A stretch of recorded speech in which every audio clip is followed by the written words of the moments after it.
बाबा साहब देख रहे हैं आप, आज फिर वही हुआ। कहीं मूंछ रखने पर दलित को मारा गया, कहीं घड़े से पानी पीने पर बच्चे की जान ले ली गई, तो कहीं दलित दूल्हे को घोड़ी चढ़ने पर पीटा गया। लोग कहते हैं हम चांद पर जा रहे हैं, लेकिन जमीन पर तो हम आज भी इंसान को इंसान नहीं समझ रहे। ऊंची जाति नीची जाति, ये जहर तो कम होने के बजाय और बढ़ता जा रहा है। तुम्हें लगता है ये दर्द मुझे नहीं होता था? जब मैं उस दौर में था तब हमें जानवर से भी बदतर समझा जाता था, हमारी परछाई से भी लोग दूर भागते थे। मुझे लगा था कि अगर मैं कानून बना दूंगा, सबको एक बराबर खड़ा कर दूंगा, तो शायद लोगों की मानसिकता बदल जाएगी। लेकिन आज देख रहा हूँ कि मैंने कागज़ पर तो छुआछूत मिटा दिया, लेकिन लोगों के दिमाग से जाति का कचरा अभी तक नहीं निकला है। पर बाबा साहब, लोग तो ये भी कहते हैं कि ये सब आपने सिर्फ अपनी जाति के लिए किया। उन्हें ये समझ ही नहीं आता कि आपने कितनी मुश्किलों से ये सब तैयार किया। उन्हें क्या पता संघर्ष और ज्ञान क्या होता है बेटे। लोगों को लगता है कि मैंने सिर्फ आरक्षण की बात की। उन्हें बताओ कि जब मैं कोलंबिया और लंदन में अपनी रातें काली कर रहा था, तब मैंने द प्रॉब्लम ऑफ रूपी जैसी किताबें लिखी।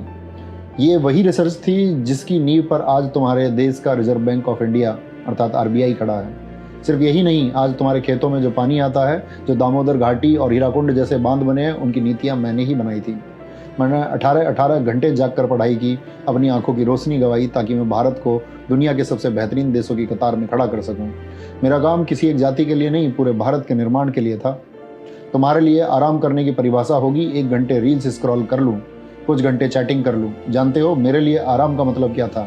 एक और नई किताब पढ़ लूँ, अपने ज्ञान के दायरे को और बढ़ा लूं। पर आज उसी संविधान को कुछ लोग बदलने की बात करते हैं। उन्हें लगता है कि संविधान हटेगा तो देश मजबूत होगा। मूर्ख हैं वो लोग। वो ऐसा इसलिए कह पाते हैं क्योंकि तुम खामोश हो। संविधान कोई कागज का टुकड़ा नहीं है। संविधान वो लक्ष्मण रेखा है जो तानाशाही को तुम्हारे घर में घुसने से रोकती है। जाकर उन अंधभक्तों और विरोधियों से कहो कि यह संविधान सिर्फ दलित या पिछड़ों की ढाल नहीं है। जिस दिन यह किताब हटी, उस दिन कोई नियम नहीं बचेगा। फिर जिसकी लाठी उसकी भैंस होगी।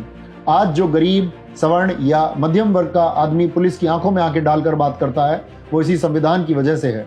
या रूल ऑफ लॉ है। अगर संविधान गया तो तुम सब, चाहे ब्राह्मण, शूद्र या दलित हो, सब गुलाम बनोगे। उस दिन इंसान की कीमत खत्म हो जाएगी और पुराना दौर लौट आएगा। और याद रखना, मैंने तुम्हें वोट की ताकत इसलिए दी थी ताकि रानी के पेट से राजा पैदा होने की परंपरा को लात मार सको। मैंने चाहा था कि अब राजा वो बनेगा जो काबिल होगा। लेकिन अगर तुम गुलाम बनने को तैयार हो तो गलती मेरी नहीं है, तुम्हारी है। बाबा साहेब, हम शर्मिंदा हैं। हम आपके संघर्ष को भुला बैठे। हम जातियों में बंटकर एक दूसरे का गला काट रहे हैं, जबकि आपने हमें इंसान बनाने का सपना देखा था।